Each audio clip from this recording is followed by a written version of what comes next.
आपको पता है उत्तर प्रदेश के लगभग 70% मुसलमान ब्राह्मण हैं। इसका खुलासा एक डीएनए रिपोर्ट से हुआ। लखनऊ के एसपीजीपीजीआई के वैज्ञानिकों ने फ्लोरिडा और स्पेन के वैज्ञानिकों के साथ मिल करके एक रिसर्च किया। ये रिसर्च लखनऊ, रामपुर, बरेली और कानपुर जैसे इलाकों में 2400 मुसलमानों और हिंदुओं में किया गया था। अमेरिका के फ्लोरिडा अंतर्राष्ट्रीय यूनिवर्सिटी के डिपार्टमेंट ऑफ बायोलॉजिकल साइंस के डॉक्टर मारिया सी टेरेरोस, डेयान रेनॉल्ड, रेने जे हेरेरा, स्पेन की यूनिवर्सिटी डिविगो के डिपार्टमेंट ऑफ जेनेटिक्स के डॉक्टर आर ल्यूस और लखनऊ स्थित संजय गांधी पीजीआई के अनुवांशिक रोग विशेषज्ञ के प्रोफेसर सुरक्षा अग्रवाल और डॉक्टर फैजल खान ने शिया और सुन्नी मुसलमानों के जीन पर लंबे रिसर्च के बाद ये निष्कर्ष निकाला। इस रिपोर्ट को American journal of physical anthropology ने भी स्वीकार किया। उन्होंने रिसर्च में यह पता चला कि प्रदेश के शिया और सुन्नी मुसलमान और हिंदुओं के जीन्स में कोई अंतर नहीं है। भारतीय मुसलमान के जीन्स भारतीय हिंदुओं से पूरी तरह मेल खाते हैं, पर विदेशी मुसलमानों से मेल ही नहीं खाते। चलिए धर्म परिवर्तन के इतिहास को समझने की कोशिश करते हैं। सन 1964 में प्रकाशित book life of Tipu Sultan में कहा गया कि टीपू सुल्तान ने मालाबार के इलाके में 1 लाख से ज्यादा हिंदुओं और 70,000 ज्यादा ईसाइयों को कन्वर्ट किया और गौ मांस खाने पर उनको मजबूर किया। ऐसे लोगों के पास अब इस्लाम में रहने के अलावा और कोई चारा ही नहीं रह गया। धर्म परिवर्तन टीपू सुल्तान का असल मकसद था, इसलिए इसने इसे बढ़ावा दिया। टीपू सुल्तान के बारे में इतिहासकारों ने लिखा ही, लेकिन टीपू सुल्तान के द्वारा अपने मित्रों को लिखे लेटर में धर्मांतरण का उल्लेख किया। टीपू सुल्तान सईद अब्दुल दुआई और अपने अधिकारी बदरुज्जमा खान को लेटर लिखकर बताया कि अल्लाह की रहमत से कालीकट में सभी हिंदुओं को मुसलमान बना दिया गया है। केवल कोचीन राज्य की सीमाओं में कुछ लोग बचे हैं जिसका धर्मांतरण नहीं हुआ है। इस लक्ष्य को हासिल करना मैं जिहाद मानता हूँ। आपके 2 पत्र मिले जिसमें आपने 135 हिंदुओं को खतना करने के बारे में बताया, जो एकदम सही है। हाल ही में मालाबार में एक जानदार जीत मिली है, जहां हमने हिंदुओं को इस्लाम कबूल करवाया है। 12वीं सदी में इस्लाम पूर्ण रूप से भारत में प्रवेश कर लिया था। तुर्क, ईरानी, अफगानी और मुगल साम्राज्य के दौर में भारत में इस्लाम धर्म तरीके से फैला। इसके 2 कारण थे। पहला सूफी संतों के प्रचार प्रसार से, दूसरा मुस्लिम शासकों द्वारा किए गए दमन चक्र से। इस काल में मुगल शासन के अंतर्गत रहने वाले गैर मुस्लिमों पे तरह तरह के टैक्स लगाए जाते थे, जिसे जजिया कर कहा जाता था। और इस जजिया कर के कारण ही कई लोगों ने इस्लाम कबूल कर लिया। इस जजिया कर को आगे चल के बादशाह अकबर ने समाप्त किया। औरंगजेब के काल में सबसे ज्यादा धर्मांतरण किया गया। इसने अपने राज्य में घोषणा करवा दी थी, या तो इस्लाम धर्म कबूल करो या तो मरने के लिए तैयार हो। औरंगजेब ने ब्रज में आने वाले यात्रियों पर भारी कर लगाया। अपने समय में जजिया कर वापस गैर मुस्लिम पर लगाया इसने, और हिंदुओं को मुसलमान बनाने का कार्य जोरों से शुरू किया। और ऐसा ही एक नाम हमारे सामने 1929 में सामने आया, मदर टेरेसा। मदर टेरेसा ने सन 1950 में गरीबों और जरूरतमंदों की निस्वार्थ सेवा के लिए कोलकाता में मिशनरी ऑफ चैरिटी की स्थापना की। अब ये तो अच्छी बात है बेशक, और इसके लिए उन्हें 1979 में उन्हें नोबेल पुरस्कार मिला। अवार्ड मिलने के 1 साल बाद ही ब्रिटेन के एक चर्चित अखबार में एक आर्टिकल छपा, जिसे चर्चित नारीवादी पत्रकार जर्मन ग्रियन ने लिखा था। ग्रियन ने मदर टेरेसा को धार्मिक समाजवादी बता दिया और साथ ही लिखा कि सेवा के जरिए वो गरीबों में ईसाई धर्म फैलाना चाहती है। लैंसेट एक ब्रिटिश मेडिकल जर्नल है। इसके एडिटर रॉबिन फॉक्स 1991 में कोलकाता सेंटर का दौरा किया। फॉक्स ने नोट किया कि यहाँ साफ सफाई नहीं थी। कैंसर तक के मरीजों को गोली खिलाकर निपटा दिया जाता था। फॉक्स के रिपोर्ट के अनुसार सेंटर में मरीजों का इलाज नहीं किया जाता था, बल्कि उनके मरने तक उनकी थोड़ी सी सेवा की जाती थी। कल्पना कीजिए कि आप गरीब है और ग्रामीण इलाके में रहते हैं। आपका बच्चा गंभीर बीमारी से ग्रस्त है। आप जैसे तैसे उसे हॉस्पिटल लेकर के पहुंचते हैं। आपके बच्चे का इलाज किया जा सकता है, लेकिन इलाज का खर्च आपकी क्षमता और सोच के परे है।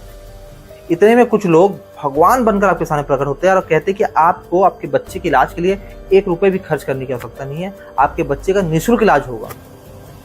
लेकिन आपको बस आपके लोगों की सदियों पुरानी परंपरा छोड़नी होगी।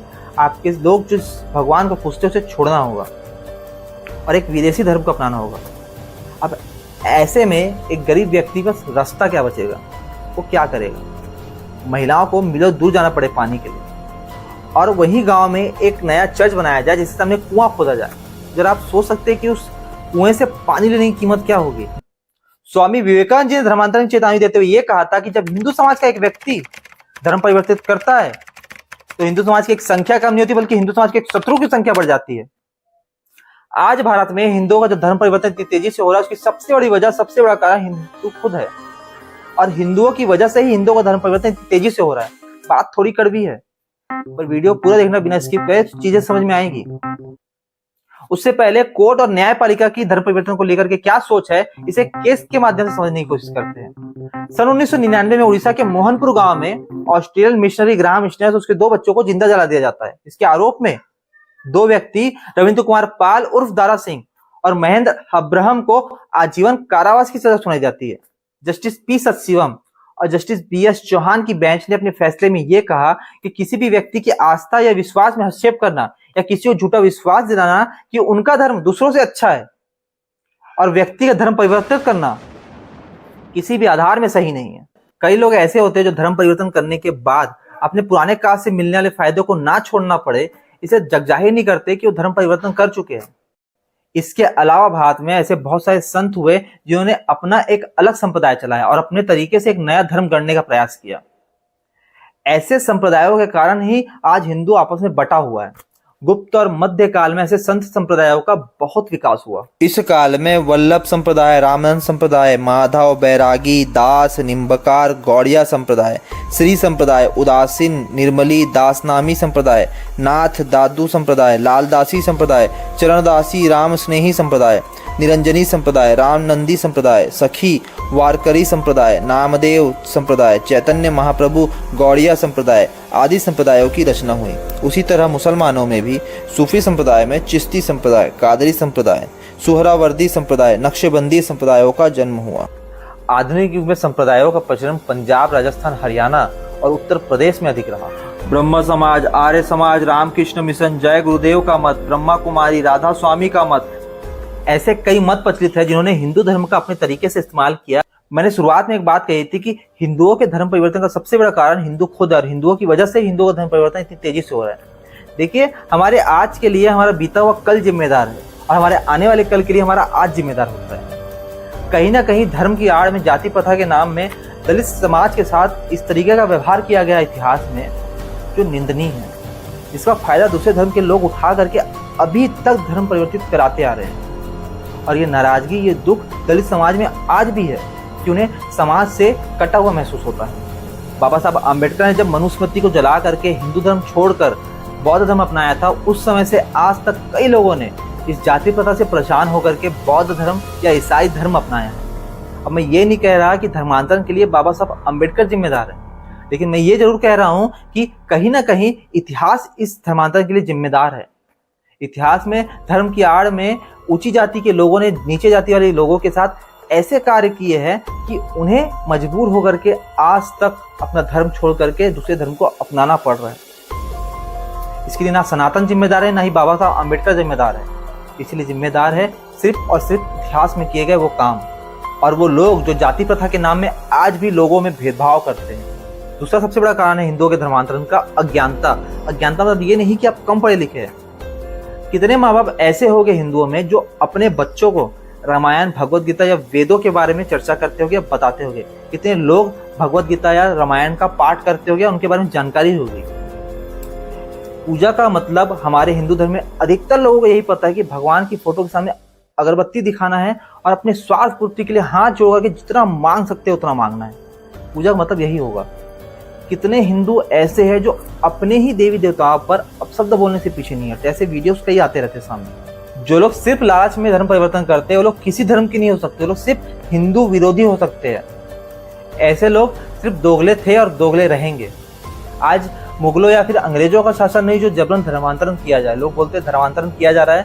धर्मांतरण इसलिए हो रहा है क्योंकि लोग अज्ञानता में धर्मांतरण कर रहे हैं या लालच में धर्मांतरण कर रहे हैं।